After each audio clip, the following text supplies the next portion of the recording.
Dans leur basse besogne, les groupes armés terroristes font fréquemment recours à l'exploitation des enfants. Les plus chanceuses de leurs victimes sont celles qui croisent le chemin des forces combattantes. Ridouane, Massaoud, Salim et Moumouni, âgés entre 9 et 12 ans, sont de ce groupe et ils retrouvent désormais la quiétude grâce au professionnalisme des boys. Leur témoignage avec Bienvenue Tansa. Ils prétendent combattre pour l'islam, pourtant, ils bafouent toutes les règles de cette noble religion. Ils tuent aveuglément, souvent même dans des lieux saints, où des croyants musulmans comme chrétiens sont lâchement massacrés pendant le culte. Ils violent aussi, volent et pillent les pauvres populations. Eux, ce sont ces bandits autrement désignés sous l'appellation de groupes terroristes.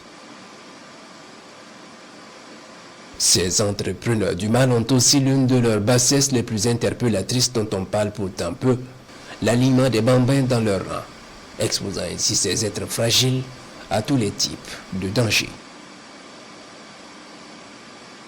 Aujourd'hui, nous plongeons dans l'univers des enfants exploités par le tristement célèbre et prétendu groupe de soutien à l'islam et aux musulmans, le GESIM, comme il se fait trompeusement appeler.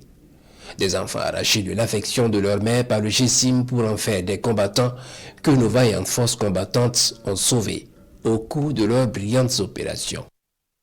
Ridouane, il n'a que 9 ans. Pour son jeune âge, ce jeune homme a une histoire contrariante. À une époque récente, Ridouane était un guetteur terroriste dans la zone de Dédougou. Je n'ai jamais rêvé un jour d'être un terroriste. Tout ce que je voulais, c'était de devenir un grand joueur comme Messi. Malheureusement, les terroristes ont brisé ces rêves en m'enrôlant de force dans leur rang. Et malgré la tâche qui s'avère très périlleuse, il fallait parfois l'accomplir avec l'estomac au talon. J'ai beaucoup souffert à leur côté parce que je ne mangeais pas à ma faim et j'étais tout le temps envoyé dans des endroits touffus ou des hauteurs pour des observations. À 10 ans, tout semble perdu pour Massaoudou. C'est du moins l'impression qu'il a. Il rêvait d'être un jour infirmier pour soigner des gens, pour le prendre au mot, mais c'était avant qu'il ne croise le chemin d'individus malsains.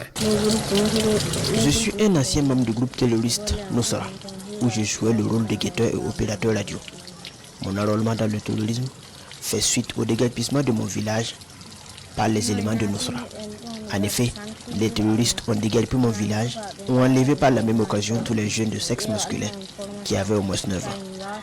Nous étions au total 20 garçons à être amenés de force sur leur base, située en pleine forêt. Sur place, les enfants ont été soumis à une formation physique, certains en opérateur radio et en maniement de Kalachnikov. Leur jeune âge ne constituait pas de barrière pour les bandits. Vu mon âge, je tenais difficilement à la formation. Les formateurs pensaient que je faisais semblant et ils me maltraitaient beaucoup. J'étais obligé de me débrouiller. Je ne pensais pas qu'un jour je sortirais de cet enfer jusqu'à ce que je tombe sur les FPS qui m'ont sauvé. Nous sera foutu ma vie en l'air. Si le mode d'enrôlement est le même pour la majorité des jeunes garçons, certains ont été livrés par leurs propres parents. C'est le cas de Salim, âgé de 10 ans. J'ai été poussé dans le terrorisme par mon propre père alors que je faisais la classe de CP2.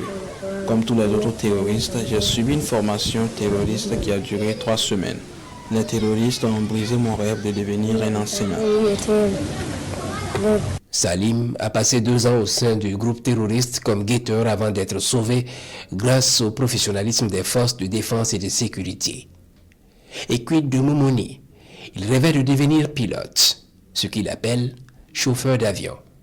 Il a 12 ans. Ce sont des âmes innocentes qui voient leur rêve brisé, celui de devenir un grand docteur, un enseignant, un pilote, pour ne citer que cela.